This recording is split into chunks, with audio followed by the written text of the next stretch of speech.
ده مش مشهد من فيلم، ده راجل مسلم داخل بيت ربنا علشان يسجد. ما كانش يعرف إنها آخر سجدة في عمره، بس ربنا اختار له حسن الخاتمة ومات وهو ساجد.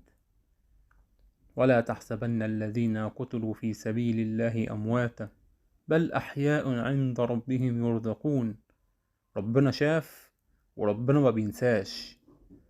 دعوة المظلوم ليس بينها وبين الله حجاب، ومات وهو لسانه بيقول سبحان ربي الأعلى، ومات وربنا راضي عنه.